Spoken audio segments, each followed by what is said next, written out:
You know, for centuries, the stories we've been told about the ancient world, they've been pretty specific, right? But what if a whole chapter was just ripped out? That's what we're digging into today. We're looking at a text that somebody tried very hard to bury, a history they wanted us all to forget, the Book of Giants. So let's start with a really simple but kind of profound question. We've all heard that saying, right? History is written by the victors. Okay, but what if the losers, the ones called monsters, the ones who were condemned, what if they got to tell their side of the story? What do you think they'd say? And this isn't just some philosophical question. It is the heart and soul of the manuscript we're about to crack open. All right, so our investigation kicks off with this really crucial idea. Some parts of our ancient history, they weren't just lost to time. Nope, they were hidden. On purpose. So let's piece this puzzle together. Figure out how a story that honestly challenges everything we thought we knew about the prehistoric world finally saw the light of day after being silenced for almost 2,000 years. Okay, take a look at this timeline. You can see a pretty clear pattern here, can't you? Suppression, and then, boom, rediscovery. So, the Book of Giants gets written way back, centuries before the modern Bible as we know it was even put together, and then, poof, it just vanishes. It's not until 1947, with the discovery of the Dead Sea Scrolls and the Qumran caves, that little pieces of this forbidden text are popping up again. And man, do they challenge the official story we've all been taught. And listen, this wasn't some accident. It wasn't like, oops, we forgot a chapter. The evidence is pretty clear. Someone tried to erase this story from history. And that, of course, brings us to the biggest question of all. Why? What on earth was written in this book that was so dangerous, so threatening that someone decided it needed to be buried forever? So let's get into the evidence. Let's look at the text itself, because this is the key. This isn't just another story about monsters. No, this is their story told from their perspective. And that, right there, seems to be exactly what made it so incredibly dangerous. So who are we even talking about here? The main players are called the Nephilim. Now, the official Bible, it gives them a quick mention, almost in passing. But these other texts, oh man, they give a much clearer and, frankly, a much more terrifying picture. They were these hybrid offspring, the children of celestial beings called the Watchers and human women. And that mixing of bloodlines, it was seen as the ultimate betrayal. And this is the kind of detail that was wiped from the record. The Book of Giants actually gives them names. Think about that. They aren't just some faceless, nameless horde of monsters. They're actual characters in their own tragic story. You've got the Nephilim brothers Oya and Haya. You've got their messenger, Mahwe. And then there's this really crucial go-between, the scribe Enoch. Okay, now let's be clear. The text doesn't paint them as saints, not at all. It describes them as having this insatiable hunger. I mean, a hunger so powerful it led them to devour animals. And yeah, eventually, even other humans. So this wasn't just about them being big and scary. It was seen as a genetic corruption, something that was threatening to totally erase the human story as we know it. But this is where the story takes a really wild turn. Because the most shocking part of this whole manuscript isn't just about what the giants did, it's about what they knew. They started having these visions, these premonitions, that their world was about to end. Just try to picture it. These massive, all-powerful beings, basically the masters of their world, and suddenly they're being tortured by their own dreams.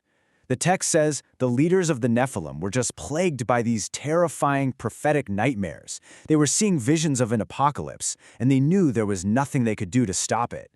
So the biggest and most important of these dreams came to the Nephilim leader, Usha. And it started with this vision of a giant tablet. You can think of it like a ledger, you know? It had all the names of his people, all of their deeds written right on it. Then, in this dream, the tablet gets plunged underwater. And right there, that's the first really clear, really chilling piece of the prophecy. A vision of a massive flood, a deluge that would end the world.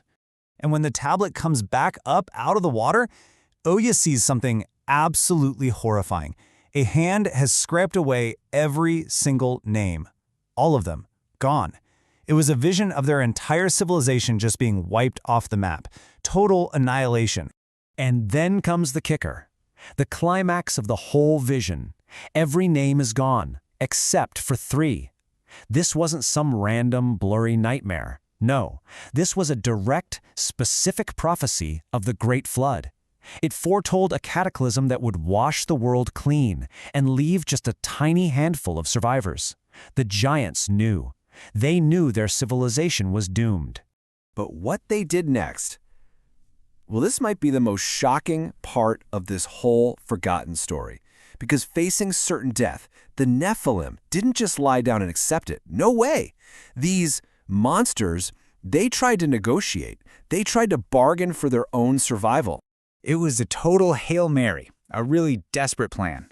They decided to send their messenger, Mahaweh, on this insane journey across what the text calls the deserts of the sky, all to find the one person they thought could help them, the great scribe Enoch. See, Enoch was known as a righteous man, someone who supposedly walked with God. He was the perfect person to act as a go-between, and their request was simple. Please, go ask the heavens for mercy for us. So Enoch actually agrees. He takes their message. He pleads their case. But the answer he gets back, it is definitely not what they were hoping for. The judgment from on high was absolute. It was final. And there was no changing it. And that was it. The final verdict was in. The price for their father's original sin, trading forbidden secrets for earthly desires, was the complete and total destruction of their entire bloodline. The message couldn't have been clearer. There would be no mercy.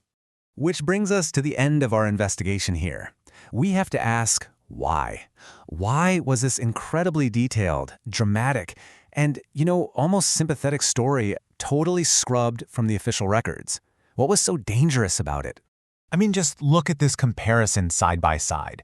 It shows you exactly what was at stake. On one hand, you have the official version, a super vague, blink-and-you'll-miss-it mention of giants. But on the other hand, you have this suppressed account, a detailed first-person story. The official record gives us flat, one-dimensional monsters. The Book of Giants?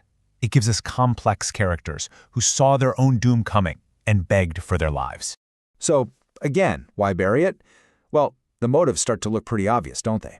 A story like this, it humanizes the monsters. It almost makes you feel sorry for them. It makes the nice, clean story of the flood a whole lot more complicated. And maybe, just maybe, the most dangerous part is that it hints at some forbidden truths about our own genetic past and lost histories that the people writing the official story just didn't want us to ever find out about. And really, that's what it all boils down to, isn't it? Finding texts like the Book of Giants forces us to ask a really fundamental question. If a story this detailed, this rich, can be completely erased, what else might be out there that we don't know about? It really makes you wonder, doesn't it? Who gets to write history? And maybe even more important, who gets to decide what gets forgotten?